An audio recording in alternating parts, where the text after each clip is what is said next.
Hi, I'm Cameron, and I don't just read comics, I love them. On today's episode of Cameron Reads Comics, my friend Jesse and I are reading the Image comic series Invincible by Robert Kirkman, Cory Walker, and Ryan Ottley. The volume that we read goes over Invincible issues number 1 through 13. We're releasing this episode in anticipation for the Amazon Prime animated series of the same name, and you can best believe that we're going to review the series once it's fully released. So make sure to stay tuned and check that out. Just a warning, we are going into full and complete spoilers for Invincible Volume 1. And remember to go follow me on Instagram, Twitter, and YouTube at Cameron Reads Comics, and make sure to clobber the like and subscribe buttons, as well as leave me a 5-star rating and review on iTunes.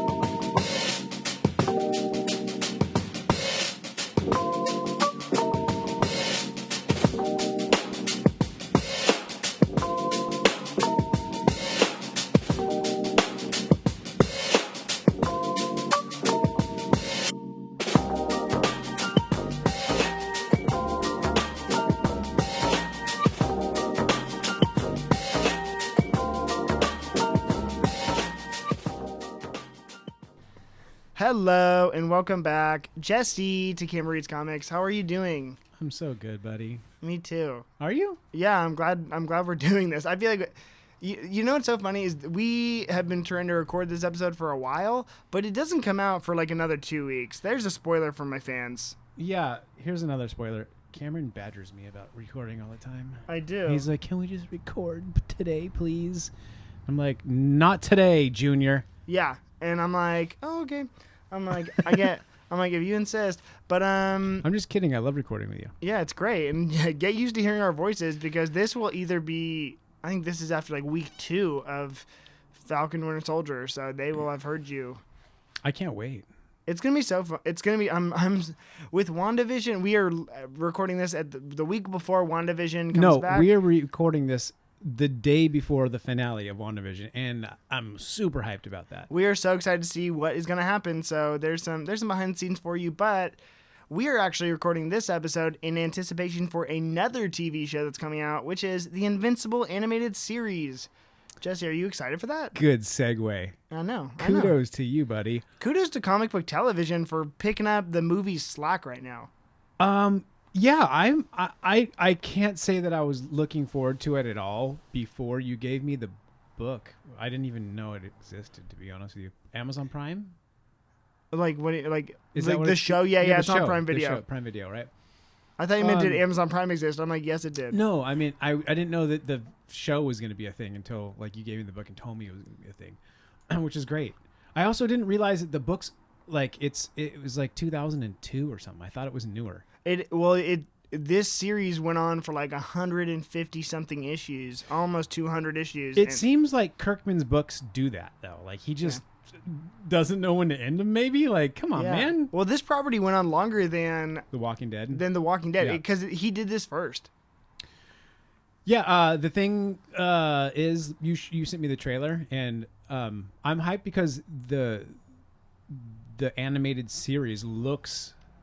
Is it Kirkman that draws the? No. Okay, because it looks the same. Yeah, there's a couple guys. Yeah, there's one. I think they're mostly taking from the artist from this volume that we read, which is Cory Walker. But eventually, another very similar artist. Kirkman's not the artist. Yeah, Ryan Ottley takes it over, and he's actually doing Spider-Man stuff right now, which is cool. But I don't know. I don't know if we're just gonna go into the book. I don't know if I loved the art from this book. Like, there's a lot of panels This is the sound of me shrugging my shoulders. Yeah. Like, it was fine. Yeah, it was good, but it was just like, I don't know, there's a lot of panels with just 2 dots for eyes, and I'm like, really, guys?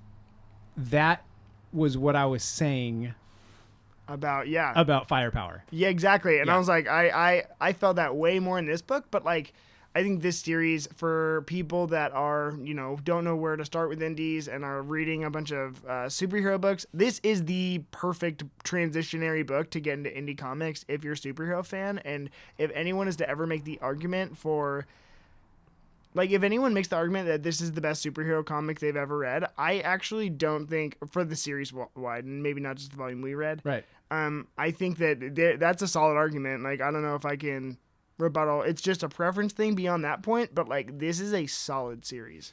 Yeah, we read volumes 1 through 3. Jesse read the volumes 1 through 3 trade paperback, which is all collected in the Ultimate Collection hardcover volume 1, which is what I read. So, Jesse, what'd you think? How'd you like it? It was okay. Okay. And I think that you hyped me up because you're like, you're going to love this book. I loved this series. I am willing to read the next few volumes. Oh, yeah. I didn't hate it, but I also didn't love it. And I think maybe it's because I've read, a bit of Kirkman before, right? Yeah. So nothing surprised me with him. Yeah, I don't want to answer your other questions because I know you might be asking something about some of the twists and turns that he likes to throw into his books, but it was good. It was good. It was okay. Yeah, that was like actually my next question, which is like how you've read Kirkman, you've read Firepower, you've read Walking Dead. Walking Dead. Did you have any expectations when you found out he wrote this, and then like going into this book? No, it was a nice change for me.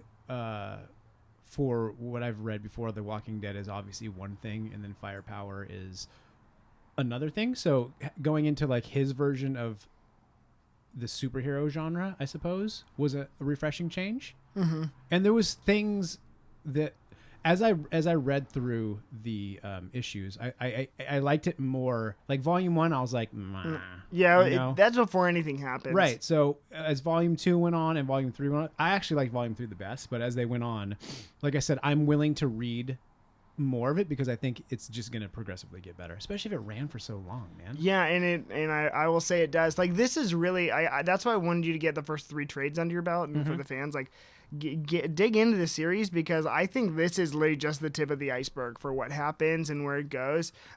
This is, because I hadn't really read. I'd read 1 volume of Walking Dead. I'd read 1 volume of obviously Firepower. Mm-hmm. Or I read this before I read Firepower, but like I wasn't used to his style, and so all of the blows that this book dealt, like I think. You weren't ready for it. I wasn't ready. I was like, whoa. Yeah, okay, I get it. Yeah. He went there, and so it beefs it up. But then also, like, to see such a full superhero genre within this story, what I thought was really, really, really well done. And so, I think that we're gonna find more of that within this. How do you feel like being such like a DC and like Justice League fan, right? Are you right? That's like absolutely. I was reading Justice League today. Yeah, like the Guardians of the Galaxy, Globe. The Guardians of the Globe. Got you. Wait, we're good. It's the fucking same Guardians of the Galaxy and the Guardians of the Globe. They're both. It's just G's, bud. This one came out first. This team came out first. Well, Guardians of the Galaxy, there's a very, very, very old Marvel team from the 70s that right. Sylvester Stallone played. But remember, this book came out in 2002. I understand that. And I'm not saying that... here's where I'm going. I'm not saying that they bit the Guardians of the Galaxy, but the Guardians of the Globe bit the Justice League. Oh. They are just... do you feel weird? Is that like cheap to you? It's not cheap to me because the way I think about it is like, and... for fans that know too, like same thing with kind of the series in Irredeemable. With a story like this, it's kind of like he's building his own universe, and like there are frameworks within comics that like are going to like themes and stuff and ideas that are going to get stolen all the time. And so yeah, but it was blatant. He did it on purpose. This one was blatant, but it's also like they never could have told this story in DC Comics. You know what I mean? This way, they never could have. And same thing with Irredeemable, where it's pretty much like, what if Superman was evil, like Brightburn, right? Like they never, DC isn't quite willing to tell that story unless it's an Elseworld or whatever. And it's like, if you want to play with those toys, build your own universe. And that's what they did. And I liked it, I was like, okay, cool. Because also we don't have quite Superman's son being a teenager. We have that now in the comics, but like Superman's son trying to like take up the mantle and pick up the pieces of his family after all this. I was like, that's kind of really where the story goes, In Invincible? Because Omni-Man is basically Superman. Yeah. He is Superman. He is. Yeah. And right. If Krypton was full of assholes. I think Krypton kind of is full of assholes. Yeah, there you go. But like Jor-El wasn't an asshole quite. Omni-Man is. Omni-Man is, yeah. Okay, at least through these volumes. I don't know if he comes back or I can't confirm or deny, and I don't think that this first season of the show will. I don't know if the first season of the show is going to. I think this is the first season for the most part. There's some stuff that comes back up, but and I have a question. I'm gonna talk to you about the voice cast of the show because I want to hear your thoughts on the cast because it's so good. Sure. You want to get into that right now? No, that's towards the end. All right. They have to have something to look forward to. Totally. Stick around. So I thought I want to really kind of lean into the twist that the book takes because I thought it was a very much like we set up and we had a formula in the first volume, which was okay. Dad's the biggest superhero in the world. He fights crime, but then somehow he's able to make it home for dinner. Oh man, I got powers too, and I'm just this teenager, trying to make sense of the world while trying to live up this legacy. And then they take an entirely different turn where it's like, oh wow, no, now it's father versus son, and you just skipped like 17. That was 3 books, but that's where it goes. Yeah. I mean, I liked even watching Mark try to figure out he had powers, right? Like him like trying to jump off the fucking roof. Oh, actually, I think he figures out as he jumps off the roof and he's like, this is either going to hurt or, it was cool to watch like, him kind of like know at some point he was going to get powers and try to almost force them upon himself.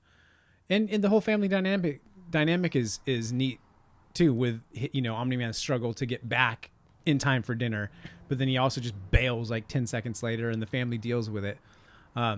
Big shout out to the mom in this story, like powerful woman, not like an Aunt May style character. She was just like, she wasn't waiting up for anyone. She's but Omni-Man does her so dirty too, right? Totally like does. It's such a shitty, like he just, when they're, I don't mean to like totally skip around, but, well, and I'm not going to, we'll get there in a minute. I think one of the earlier panels that you and I both liked as well is when Mark figures out that he's a superhero and he can fly and do all this shit. He's super powerful. And then his buddy figures it out, right? What's his buddy's name? Chris? Paul, Steve, no. It's specifically Craig. like Christopher. Maybe. No, it's William. And people keep calling him Will, and he hates that. Yeah, or they'll, you go by Bill? Is it Billy? Willie? Yeah. He's like, no. But the panel is William just wanting Mark to pick him up and fly him into the sky like Lois Lane. Yeah, literally. And they're flying. He's like, come on, man, just do it once. And he's like, all right. And as they fly up into the sky, William's so happy, and Mark is just like, this is so gay.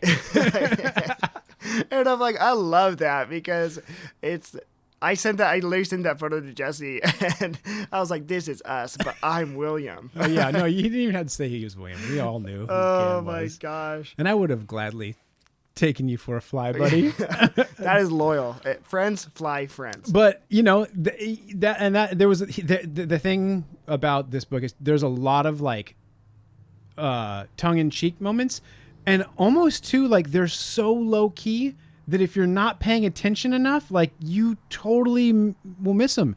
There's a poster in their high school. Yeah. And the poster is just a poster of a block of cheese, and it says cheese, and then it says it's cool. Not even cool. Like the L's left off. It's COO. It's cool. That is cheese. Like, and I think that makes like, what the fuck is that? Like, what the fuck, dude? That makes me think of like the old, and think about like 2002. That is like exactly what they were doing. Like it's cool. Pen 15. Like that's totally the vibe. Yeah. Like woo woo. Like what? Yeah, you know what I mean? Like all that stuff. And so go watch Pen 15, friends, if you haven't. But so, anyways, hold on. So Mark gets his powers. He joins a Teen Titans, Team. See, which another DC group, right? Yeah. Long story short, he's been told his whole family that his dad comes from Viltrum. Yeah. And that he came to defend Earth, basically. And he comes to find out that he's not that. He's here to basically conquer the universe. And Dad's a dick. And he starts talking. Now I'm going back to Mom. He starts talking about his mom like she's literally like a dog. Yeah. He's like, she's a pet. I'm going to outlive her. You're going to outlive her. Like, don't worry about your mother. She's nothing to me. And it's just like, of course, Mark's like, no way, man. Yeah. And the fact that Omni-Man doesn't understand that is kind of like, man, how do you not understand this? But there's also part of me that's like, I think he did understand it because when, everything ends, the last panel we see is him with tears in his eyes flying away from Earth. You know what I mean? Like, honestly, we will see that storyline play out further as the series goes. Of course, 100 million issues later. But like, I think that there was an impact, and oh my gosh, for my Game of Thrones fans, it's like the Hound. I've been watching Game of Thrones, and we were talking about the Hound, and he's very much like, I just really believe in, no spoilers for Game of Thrones, but this character is just, he puts on this facade of like, I'm tough, like nobody can mess with me, but like, you can also like, everyone can look through behind the surface and see he is like so fragile, you know what I mean? Like, he's like proving something to himself by doing this and trying to prove it to the world, but it's like, that's not who he is. Right. And so he's putting on a front for Viltrum. How did you... And this is what I like about Krypton and like the Viltrum comparison too, is that like they totally framed it up to DC lore, because in the early 2000s, DC was the more popular publisher. Like that, like sure. You know, and especially like this is the same time the Justice League cartoon was coming out, which is like heralded by fans as like one of the best ever. So we see now like this example, but he totally kind of turns his back on the idea of Viltrum. I mean, we had an idea that Viltrum was like Krypton and like, wow, we're going to go scout new worlds. No, Viltrum is trying to conquer new worlds. Yeah, and the entire universe. Yeah, so like for the most part. Did you like that turn? Cuz it's like it wasn't just Omni-Man was wrong. It was his entire purpose for being there was wrong. Yeah, his entire race. Yeah. Really. Yeah, I like that. But it didn't come as the whole turn. Yeah. When he ends up murdering, he basically murders the other Guardians of the Globe, who's basically just imagine the Justice League. It's exactly the. He kills all of them, and it's awesome. He's like cutting off their heads and like punching through them and shit like that. Like, it's super cool. But that didn't surprise me because that's like a Kirkman. Not even that whole issue, because there was like issue, I think 7 of the series. It's literally just like, okay, page by page, we go through the Guardians of the Galaxy or Guardians of the Globe, and we go through the whole thing, and then literally the end, they're like, oh man, there's a red alert. I gotta go to the watchtower. You know, like for it, just nah. It was very X-Force Deadpool. Yeah. You know, he's referring to Rick Remender's Uncanny X-Force, and like. Oh no! Deadpool 2. No, the movie straight Deadpool up. 2 X-Force. Yeah, X-Force. How they introduce him and then they automatically kill him. It was the same thing.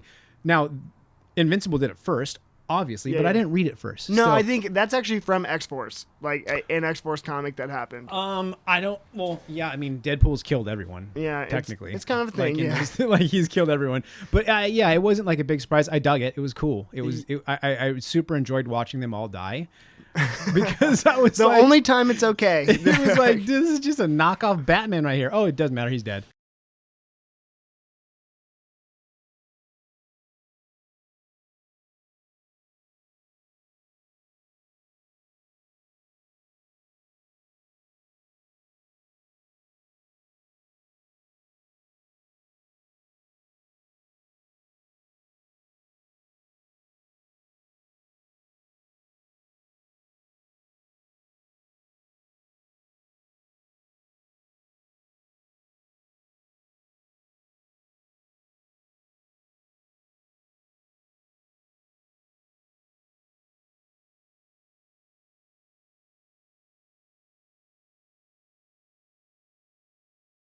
Moving back to Mark and the DC, like, you know, away from the DC stuff. Mm-hmm. How'd you feel about him as a protagonist? Like, he was our view into this world. Did you like him? Were you like... Yeah, I like him. You know, he's a young high school kid, and he's torn between, like, fighting crime and, like, getting good grades and trying to find the right college to go to, you know? How did he miss... He's like him and Christopher William, whatever it is. I mean, they're always talking about the girls too. How did he like miss the whole like Eve thing? Like, she was obviously into him, and he was like so Actually, I just answered my own question. Because he's a high school boy. Exactly. Because in high school, I was oblivious to most girls like that were trying to like, you know, like, hey, and I was just like, oh, you want to get some pizza? The best scene in the world is when Mark and Eve go fight the school teacher or whatever who's evil. Yeah. And she's like, how do you know it's me? And he's like, you're not even wearing a mask. Yeah, it was just the teacher. He's talking to the teacher, and she's wearing pink. Yeah. He's like, it's just you, stupid. That's literally, I thought that's what you're going to say. It's like, he was totally oblivious to Eve being a superhero. I was like, no, he was oblivious to her. No, he was oblivious that she was like into him. Yeah. You know, I also liked the scene, the part too, where she breaks up with her boyfriend, whose name is Rexplode. Yeah, like, great name, right? And she is crying into Mark's lap. She's just, you know, she's sad, and Mark's sitting on his bed, and Eve is crying. She's, you know, laying sideways on his lap, crying, and he's like trying to console her. And then Mom walks in and sees that from the back. What do you think it looks like? It looks like she's going down on Mark. And Mom freaks out. And she's like, "You two out of the room now." And he's like, "Mom, it's not what it looks like." And she's like, "Sure, buddy." Yeah. But it really wasn't. It really wasn't. And I'm like, I loved the great job on Cory Walker and Kirkman for doing that. Like laying it out like that. I really liked it. Yeah. And that's what there was a couple, like I said, there was quite a few things that are funny in the book. Like you were talking, and I also think that this Image book broke down something that like DC and Marvel couldn't have done when you're talking about like some of the tongue-in-cheek stuff. Yeah. Like when he goes to the comic store, he goes to when he goes to the comic store, he talks about picking up his pull list, which is, if you have a pull list, go pick it up. Don't put your comic store out of that money. And he's like, "Oh, it's been a while." And he's like, "Oh, I didn't like this style where the writer changed and started putting in blank panels, like duplicate panels, to show time going by or an awkward moment." I took a picture of that just so I could share it with you because it was so good, dude. I knew. And then as he's doing that, he's putting in panels to show dramatic effect. It was so good. I wish like when you post this episode, like, can you use that panel? Because it was so genius. Like, it was so, where is that? Like, I just want to show you. I was going to text it to you, and then I was like, nah, I'll just show it to him tomorrow, because I knew that you loved that as well. This one right here, dude, right here. Yes. Oh my gosh, it's perfect too. Yeah, absolutely. And he does that, and you know it's so funny. Like, first Mark's doing it. He's like, "Yeah, man, I just reuse the art for dramatic pauses, and the stuff doesn't really change much from panel to panel." And it's just Mark, the same two panels, back to back to back, and he says, "Don't you think that's cheap?" And then back to back to back. Not really. It's so good. It is. It's brilliant. And they're making fun of themselves. They're making fun of other comic writers as they're making fun of them. They're doing it themselves. The way it was described to me was, which is funny, especially in the Ultimate Edition. I don't know if this happens in the trades, but Brian Michael Bendis notoriously does that in his Ultimate Spider-Man run, which was kind of being printed simultaneously. And so Brian Michael Bendis wrote the introduction to this, and he's like, "Oh wow, I really wish I could have like gotten a chance to write this, but I'm so proud of them." And so I think that was Brian Michael Bendis, like them making fun of him, which is totally super good, which I loved. There was something else too very shortly after this, and I should have noted it, but I'm bad at that. There was another thing too. I thought that they were taking shots at Marvel for something, and it was just, it's super smart. I like it. It's super smart, but again, if you're not fully engaged and paying attention, it's going to go over your head. Because you could have read that page right there and thought he was just having a conversation with a comic book writer. Yeah. And not even thought anything. Yeah, I really... It was so good. I really like... I like Kirkman's like the meta awareness, and like I think that's something that's very exclusive to Image, and you know that's why we like them. Yeah, for sure. Compared to, come on, baby, we're ready. Compared to the other superhero stories you've read, how'd you like this one? Because it's different. It's a different take on the entire genre. Yeah, I super enjoyed the difference. It's not your cookie cutter like superhero story, and I liked it.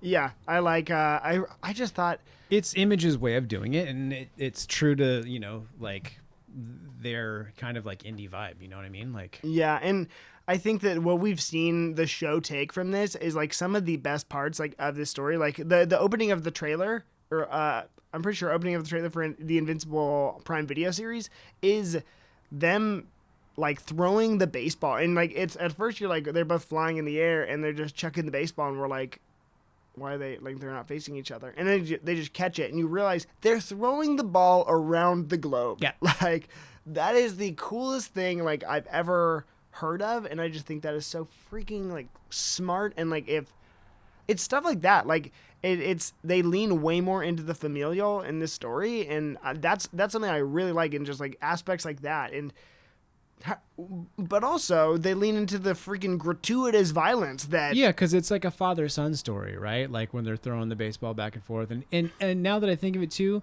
Omni-Man he tried to have talks with Mark multiple times, and Mark just kept thinking it was about like, mom thinking he was having sex with like Amber or Eve. And he was like, Dad, I don't need to have the birds and the bees talk right now. And he was like, all right, some other time. Even though he was actually trying to tell him about like his villainous shit. Yeah. You know what I mean? But the violence is also great. Yeah, I like in this series gets so violent. Like so like he kills the Guardians of the Globe, and fittingly the Immortal is the one that comes back. Mm-hmm. Like once, and I know he's going to come back again because they have him in like the shield place and they're putting him back together. Yeah. But he straight rips the dude in half. Oh yeah. Like the way he's like, I killed you once, I'm gonna kill you again, and then like scissors him in half. Mm-hmm. And there's guts and intestines flying everywhere. Yeah, and he's like, oh, but his death too is the best. He's like, it cuts to Immortal before we have the big reveal. He says, I never liked you. And then it's Omni-Man's like, I never liked you either. Yeah, and I some of my favorite characters were the Mahler twins, the two blue guys, who are one's a clone and one's not, and they're arguing over who the clone is, and he's like, that's why I got these piercings, so I could be different from my clone. And he's like, wait, you're gonna let your clone tell you that you need to go? It's just their interactions is funny. But where was I going with that? Oh, when they like put the Immortal back together, and he's like, it's cool, man, I got this neck piece on him, like we'll be able to control him. And then they turn him, like they activate him and bring him back to life, and he just straight bounce. He's like, bah! He just takes off, and they're like, well, guess that didn't work. And he doesn't even like try and fight them. He just he just bails, and they're like, yeah, that was dead. That didn't work, you idiot.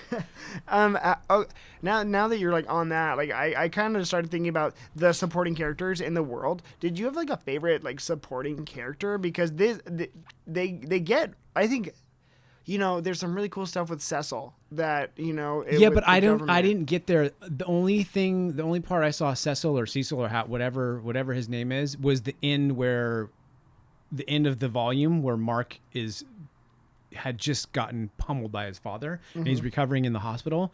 There's only a couple pages there with him, but there's also only a couple pages with every character. So except for Eve, she's around the most. But like there's him. And maybe I'm just taking some of that other information. Like off the bat, like what do you think about Cecil? Like, do you think that he's trustworthy? No way. He seems shady as shit. I'm like, what do you think about the one room that he goes in? It's all white, and then he snaps his fingers. And he tells Cameron. He tells him that like basically the fluoride in the water is only showing people what the government wants them to see, which is like something that you'd probably think that I would be like telling you lately about the water or something. Yeah.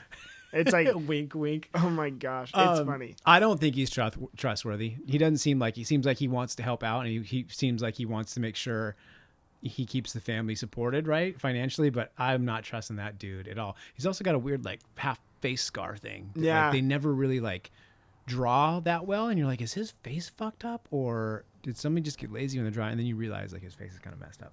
Yeah. But I think supporting cast wise, like my favorite character was Alan the alien. He is one of the best recurring characters. How did you think about that fight? Like, because that that happened, and Mark's dad was like, "Oh, you can take him," blah blah blah, and then Mark, I can't take him. Yeah, and Mark can't take him, and then Mark decides that they just need to talk it out. He's like, "Oh wait, Urath?" Like that's where they're going, Urath. And he's like, "Oh, that's not here. We're Earth." Yeah, we're Earth. And he's like, "Hey man, no one's ever tried to talk to me. Everyone just fights me." And he's like, "Yeah, it's okay." And then he comes back because obviously he made a mistake. Yeah. But he was a great character. I loved him. He was great. He comes on a bunch. Yeah, no, I really freaking like Alan. Alan's a great character. Cecil has such an interesting arc. But you know who I also like, who honestly, he's in the series, but I don't think he makes such a big difference, is the tailor. I think the idea of the tailor being the guy who designs the costumes and like Mark constantly coming to him for like, he almost takes a fatherly role to him, but it's like him being available to like the rest of the family was so interesting. He was very Alfred to me. Yes. You know what I mean? He was like the Alfred character, even though there is the butler that goes crazy in the book, the one that I forgot the guy's name. You know what I'm talking about? Oh yes, yeah. Like he comes to the funeral and he's like, you like he steals his friend's suit or something. And he was the butler guy, but the tailor seemed like that Alfred role, and that was cool. I just think and also fun fact, if you look at Invincible's costume, it's the Image logo. Yeah, it totally is. I learned that from Geek History Lesson. Great podcast. Yeah, it totally is. It's not even like subtle. It's like if you think about it, it's like he just looks like the Image logo. Yeah, I don't love his outfit either, by the way. Oh, I like it. I mean, it a lot. It's cool, but like he's got like bug eyes. Yeah, yeah. I'm like now I forgot what his he's just got like big bug eyes, like boop. I'm into it. Bye. I'm into it. And those action figures, the Invincible action figures, are so cool. Okay, you know what we can do now? Yeah, there was another fun fact that I saw that was like those action figures are in like one of the seasons of Walking Dead when they're going through some buildings. Oh, yeah. Like they put those action figures on one of the shelves, which is cute. It's funny because those are, Robert Kirkman now kind of has his own label under the Image imprint, and they're called Skybound. And there's a bunch of, I think that's how they kind of distribute some of their stuff, like product and, who's in it? It's there's a bunch. They're like Saga's in Skybound, like the imprint, and a bunch of stuff. But anyways, okay, so I'm gonna go through some of the people voice casted for the series, and I want to tell you how you think. First, okay. Well, I see that you have that pulled up, so do me a favor because I'm me. Sure you. Tell me their name and then show me who they are because I'm not very good with names. Okay, Stephen Yeun is. I know who he is. Mark Grayson. He's from The Walking Dead. Yes, which is another Kirkman property. Fun fact. Yeah, that's great. Hearing his voice, and I'm like with the trailer match, I'm like, that is so cool. Like that's a great choice. Yeah, it's a great choice. Even I think some fans were petitioning for him to be the main guy. Like if they were ever to do live action, have him be Mark in live action. And I also think that could totally work. Yeah, absolutely. I'm like, 100% it could work. Yeah. Okay, J.K. Simmons. So. No, I know J.K. Simmons. J.K. Simmons is Omni-Man. How do we feel? I actually think that's another perfect cast. Just because J.K. Simmons' voice is so like bold and like he's like the dude from like the State Farm commercials, right? Is that really what he is? State Farm, dude. You don't know? No. Yeah, man. Oh. Right? Isn't it? Yeah, it is. Yeah, that's him. You're probably right. Yeah. I don't know. Yes. I hit. That's a good voice choice. I'm still him as an actor playing live action. Absolutely not. Oh, really? No. Oh yeah, no, not live action as the actor. Yeah. You're right. I was like, oh, really? Voice actor. Yes, absolutely. I'm like, stick a wick on him. I'm so down for him. Okay, Sandra Oh as Debbie Grayson. You know who she is. Oh, that's okay. Oh yeah. Okay. Now check this out too. I never knew in the book because they're not drawn a certain way. I didn't know whether Mark was Asian or not in the book. I think he is. And now the casting makes me think that he was. Yeah. And that she, and he would obviously be Asian because not dad, but from mom. Yeah. And yeah, that's great. And if it was live action too, perfect. Yeah, exactly. Perfect. I think she's had quite a year, and I think that she has, or I don't know, a couple years. Everyone's a huge Sandra Oh fan right now, and I'm like, ooh, to have her be on this property, I'm like, I really just think this voice cast is all time. Okay, yeah, I dig that. I'm with Seth Rogen as Alan the Alien. Oh yes, please, absolutely. And the reasons, everyone owes a big round of applause for Seth Rogen because he is the person who has made this show, Preacher, The Boys, all those properties happen. So a lot of your favorite comic adaptations are due to Seth Rogen. If I'll say it right now in the air, everyone asks me who's the number one person I'd have on the podcast, Seth Rogen. That would be the dream guest of all time. But you'd have to start smoking weed. I would gladly. You guys would get he'd get you so baked. He has a new company, I guess, that he grows weed now. He has a retailer, and I'm like, great for him for having his own company. If that's what it takes to get him on here, it's legal in California. Yeah. I'm like, I did number one. Okay, wait. The show would be so fucking good. He'd end up hosting your show for you. Amber is the girl that he starts dating. Amber is his girlfriend, yes, that he starts dating. And Zazie Beetz is going to play Amber in the show. I don't know who's Zazie Beetz. Yes, you do. She's Domino in Deadpool 2. Oh, yeah, I do. Yeah. What do we think? I'm like, wow, that's a big name for kind of a small role. I haven't read more of the book, so I don't know that she sticks around more or not. But hey, if it's a small role, then she's got a cameo thing, and she's homies with Seth Rogen, maybe. I think they're together for a little bit. I don't recall, but anyways. Who's Amber? I'm sorry. Who's Eve? Oh, I love Eve. It is Jillian Jacobs. Have you seen Community? Yes. She's the blonde girl in Community. Actually, I just lied. Sorry, Hannah. I've never seen Community. Yes just came out of my mouth. You just called me Hannah. Nope. Yeah. Hannah asked me like 2 hours ago whether I'd seen Community, and I was like, no, I've never seen Community. Oh, she's so I can't say yes now because I've never seen it, dude. I know of it. Let me see her. Jillian Jacobs, she's in a couple things, but she's in Community most notoriously. And like, I think when you hear her voice, that's a perfect cast. Okay, it is. All right. Okay, my number one favorite casting choice though, there's a few. I'm going through the list, but there's a few that aren't surprising and some that are. Jason Mantzoukas as Rex Splode. That is my favorite one. You know Jason Mantzoukas. He is in everything. That is the most perfect, because his character is just kind of like consistently a douchebag and the worst. He is a douchebag for sure. But it's here, and I'm going to tell you like probably what Rex Splode and him have in common.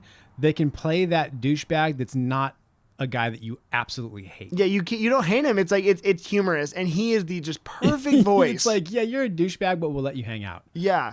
Exactly. Another one, Mr. Robot, in the like kind of the teen team leader. He is Zachary Quinto, who plays Spock, and he's in. He was in Heroes and. Yeah. Okay. Yeah. I know the actor. I'm good. Great. I'm good with that. Yeah. Great choice. A few others. Mark Hamill is Art Rosebaum. I forget who Art is. He was not in the first volume. So wait, unless he's the teacher. He could. He's the teacher. No, is he the teacher? Oh my gosh, I'm looking this up now. Maybe he's the teacher that ends up trying to blow everybody up. There's a musician. I mean, that's super cool too. Like the teacher is literally implanting bombs in his students, and then he's exploding them in the mall. Oh, I'm a big dummy. He's like my favorite guy. He's the tailor. Oh shit! I blew it. I don't know that the tailor. They were. Yeah. Hey, Art. Mom calls and says, "Hey, Art, I need to know how to dry Omni-Man's suit," and he's like, "We've been over this." Yeah, exactly. Like, I sent you a detailed instructions. Like, you keep shrinking them. Yeah. Okay, and that's you know, when I say the book was okay, for me it was okay, but the good thing about it, like you were saying, is like that's the type of shit that makes it relatable. I mean, she calls the superhero tailor to figure out how to wash his suit. It's just everyday stuff. Everyone's got to do laundry. And like, dude, it just offers a perspective that we had not seen either. You know, okay, another one. Wait, there's a couple more that I'll give you, Mr. Okay, Corey Payton, who plays Ezekiel he's the voice of Cyborg on the Teen Titans show. Mm-hmm. He plays Ezekiel on the Walking Dead show. Okay. He is playing Black Samson, who is the guy whose butler went crazy, but he's a good superhero, he's a recurring character. Wouldn't be Cameron Reed's comics if you didn't smack your microphone. I smacked the table. That's the worst part. You know what it sounded like? It sounded like you were smacking the microphone. Okay. Oh, and Walton Goggins as Cecil Stedman, which I would love to see more. It's this guy. I think he has the good. Oh yeah, man. He's in the Walking Dead. I'm pretty sure. Maybe he's not. No, he's not. But he's one of the shitbags in the Hateful Eight. Oh yes. That's what I remember. I'm like, I think that's a good cast. Like and he's also in Vice Principals. Oh, I haven't watched that. Oh my gosh, I hear that show's bad. Bad? Like, it's like risque. Oh, I thought you meant like this show's not very good. No, I heard the show's good, but it's like bad. Like don't watch it with your parents or your children. Yeah. Okay, I guess we're winding down to my last few questions. We just started, bro. What time is it? I'm here all day long, bro. We ain't going nowhere. All right. Just kidding. Get comfortable. He's trying to get rid of me. Okay, last three questions. Yeah, shoot. Favorite? You said favorite supporting character. Favorite character? No, man. It's Alan the Alien. Okay. His name is Alan the Alien. I love him. And he that's such a funny slip up too. Like he's like, "Oh, I've been going to the wrong planet the whole time." I've been going to the wrong planet, man. What's happening? Alan. You know, yeah. I love when people like name their dogs like normal human names, like Alan. Hey, what's your dog's name? Thinking it's going to be something cute, and it's like, oh, that's Frank. Yeah, literally. It's the same thing. It's like you'd think his name would be like Vector 4. Yeah, Xenomorph, which is the alien from Aliens, but it's just Alan. He's like, hey, it's me, Alan. It's just like a normal like Earth name. Like, what fucking Alan? Okay, that's hilarious. And then Okay, so yeah. Honestly, I'd probably say the same. I love the Taylor. And yeah, the Taylor's great, but Alan and Mark have like a big chunk of like time where they spend together. First in the fight, and then when Alan comes back to tell him he's made the mistake of overlooking his dad being a villain, and like he was like, "Oh shit, I didn't realize that you had a what's this? Was a Kryptonian guy, A Viltrumite. a Viltrumite, like in your presence the whole time." He's like, "Oh, funny story, like that's me, but it was my dad." And then they have like a full. Like they sit down and have a conversation on the moon. Yeah, they're talking on the moon, which is cool. But yeah, I mean, other than that, there's no one around long enough. The Taylor's, all the characters are great. Everybody in the teen team is.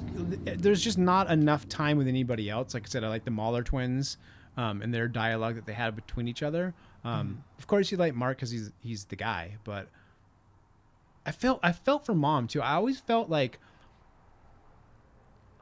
she was trying to deal with her husband having to run off to save the universe all the time, but it was almost like she was always on the edge of like losing it. Yeah. Didn't it seem like that? Like she was like, I'm okay with this, but not really. Yeah. I think I at agree. least as the issues went on too, it was almost like it was wearing thin on her. And then when she realized, she was told that he was, a bad guy, basically. Mm-hmm. She was really upset. And Mark says, "Mom, are you okay?" And she's like, not even close. And yeah, justifiably so. Yeah. And, wait, I forget. No, she did hear the recordings of what he said about her. Yeah, Cecil or Omni-Man. Cecil or whatever you want to call him. He straight up played the tape for her. And Mark was upset. He's like, "Man, like, why you just did it straight up like that?" And he's like, "Bruh, if you would have sugarcoated that, it would have been bad." Well, she would have held out hope that her husband was going to come back. And yeah, and it's like also you can't. It's unbelievable. Yeah, it's unbelievable. And then she heard him say it, and then it's like, oh, he's talking about me now, and it's like, it's calling brutal. you a dog. Yeah, it was. Ugh. It was brutal. It was a good. I was gonna say it was a good story, but it was a good story. But that was a sad moment. But like, I think that's. I don't know what it is about Kirkman and like his strength about giving us gut punches. Like I think that his writing ability is so magnificent because the reasons things happen and like the way the narrative is propelled forward in like the the conversations happening on the side or like everything else happening surrounding the character. Mm-hmm. I really just appreciate because it's like you can tell that they're thoughtful about it. Like, I've been watching some of the Zack Snyder movies, and like I like Zack Snyder, but some of the reasons and the justifications for things happening, I'm like, oh, okay, and like, but like, why? Like, why? Sure. I was thinking about lately. It's like for that story, I don't know why Lex Luthor hates Superman. I really have no idea why, and I'm looking for a reason, and there's no reason. Every character arc and reasoning within this story made sense. Mm-hmm. I'm like, oh, Viltrum's going to do this because that's what they do. And I'm like, oh, okay. Like, that's what you said. Oh, and no, my relationship with my wife wasn't real. And now she feels this way. I'm like, all of this it's cohesive. And that's what I really appreciate. Mm-hmm. It's like, and then that's what makes the gut punches hit harder. Yeah. And he does a good job of that. It's just his thing. He does those gut punches. Yeah, and always. And so now it's like we expect them. I feel like that way on a similar note with like Brian K. Vaughan. It's like I know that like something's going to happen, but for the most part, when it happens, it's justified and it makes sense. Mm-hmm. And like that's all I need. As a consumer of these things. But okay, my last question for you then would be, what would you rate the story out of 10? That's not the last question. You said you had 3 questions. Well, I had one that you already answered. I had one that was, who's your favorite character? Oh. Favorite moment. Just keeping you on track. I will. I am. I am me. No, straight up. I took a picture of that panel of him having the conversation with the like comic writer that wrote like something about a cat. A science dog, whatever. Yeah, that's his favorite character. Like I took a picture of that because that was my favorite thing. It was so meta and like it was just so like, yeah, I heard you did all these things, and then they did it in their own comic. Like it was genius. There's a. What you can spoil? I mean, I'll spoil something. It's not a big spoiler, but like there's a time when Alan the alien, I'm pretty sure, comes to Mark and he dresses up as Science Dog. So like the issue cliffhanger for the issue before is like Science Dog is here, and then it's like what the heck, like this fictional comic book character that I read is in it, and then he opens up the door and it's freaking it's Science Dog. But then the next issue it's just like Alan the Alien's like, oh, I saw people on your planet like loved this, and so I came as someone you'd recognize, and it's like what the heck, man. It's just moments like those that I really dug, and especially that one. It was just so great. I like that one, and I really like. I think my favorite moment would be, I like the flying scene with Will. Sure. And it's like it's funny. It leans into like the mythos. You know, it's the classic Superman 73, where like I spent the night with Superman, the Lois Lane flight scene. Yeah, it was totally Lois Lane. It's really like leaning into that, and I'm like, it's so funny because I'm like, it's relatable. It makes sense, and it's like.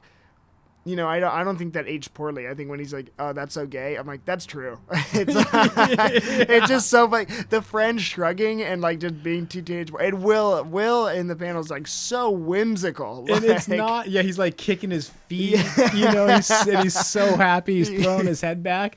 But the reason that that still holds up is because he's not like, dude, that's so gay. No. Yeah, he's like, that's so gay. Let's go. Yeah, you know like, what I mean? He's like, we're doing like, this. We're so gay right now. Yeah. And I'm like, you know, it's just it's funny.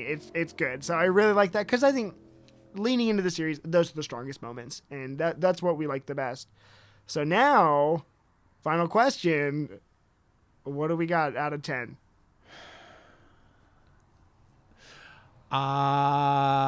What is okay?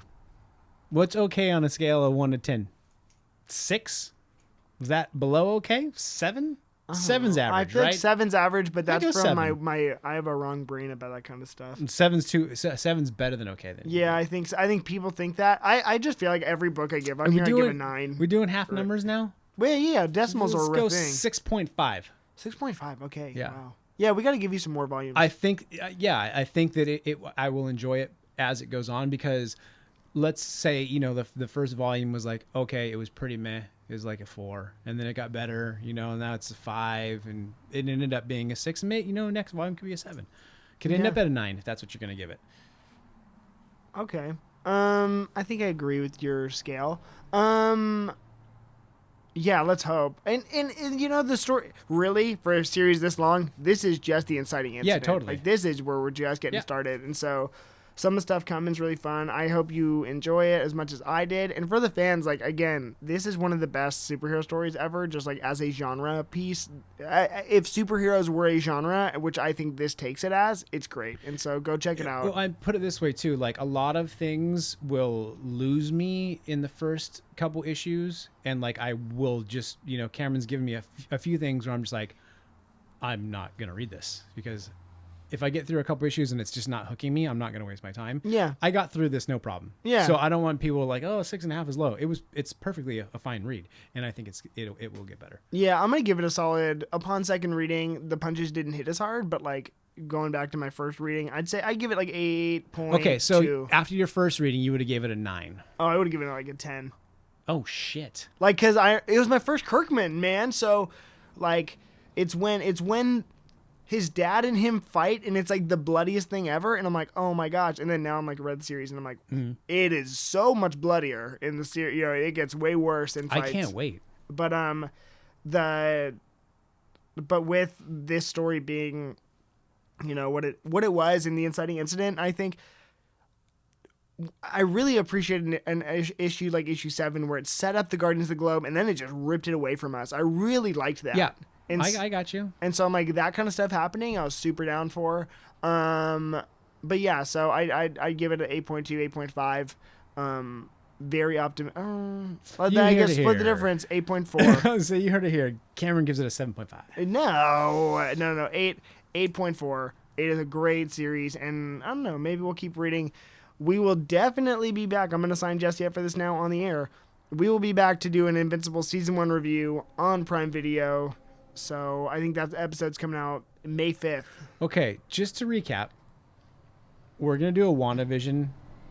Well, that would have already aired. I know, but I'm just... So that's fine. In the time that we're recording, you guys will have already listened to our Wanda series review. Yes. Captain and the Falcon and the Winter Soldier. episodic review because they have been our WandaVision. People wanted more WandaVision talks from me. I'm here for it, man. I wish we could talk about that right now. But we can't. But it's already old. For another time. It's old news. Oh yeah, this is the future. Yeah, and so this is the future, even though it's not, because we haven't recorded it yet. So do you want to do? We can't do. We'll just do like series review on Invincible. Yeah, no, Invincible's coming out differently, and I don't even know like the formula for it yet. Like we can just stream the whole series probably at once. No? It's like I think they're gonna do like first 2 episodes or something, and then weekly after that. But I don't know. So we'll find that out.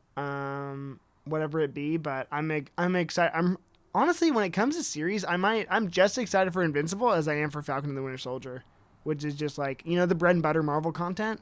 I thought you weren't a fan of like animated stuff. Oh, what do you? Yeah, if I could, in a dream world, I would have just an entire podcast on the Batman animated series, like DC animated universe, which I think is right now. I'll say it on the air, superior to the Marvel universe. Maybe it was just the What If thing that you weren't excited about? Oh yeah, I'm not excited about What If. Yeah. Oh, because they're trying to do a canonical animated series for What If, and I'm like, if you want to hear more of my thoughts on that Disney Investors Meeting episode, I think it's Cameron Reads Comics Annual #1. Yeah, I'm not excited for that, but this one is like it's its own universe and like everything's canon and like they're going with it. What If is like, okay, let's not hire Benedict Cumberbatch to do Doctor Strange the voice of. Let's get this other guy. And I'm like, I don't care. Like it and none of it's canon anyways. So why do I need to pay attention to that? I thought that's why I thought you didn't like animated stuff. Yeah, no, but Invincible looks sick, and you saw us read the voice cast for it. I am so excited for that. I will gladly, if people want us to do What If, we can do What If, but I don't know how excited I'll be. But, I'd gladly be proven wrong. Oh, my gosh. We'll do it, and it'll be What If Jesse was the host of Cameron Reads Comics. Oh, we can do a What If. It'll be me running your podcast and, asking all the questions. Oh, that would be fun. That's what we'll do. Well, now we have to do it. So, done. You've heard it here first. That's how easily I'm swayed, fans. Yep. Okay, well, Jesse, thank you so much for being back on Cameron's Comics, making time for us. We have so much more in store for Jesse on the show, obviously, so you're going to be hearing a lot more of him. But in the meantime, we gave you this content. We will see you next time. Make sure to go follow us on iTunes, Spotify, YouTube, Twitter, Instagram. There's a lot of platforms. If you're listening to this on YouTube, make sure to like and subscribe. Smash the clobber the like button.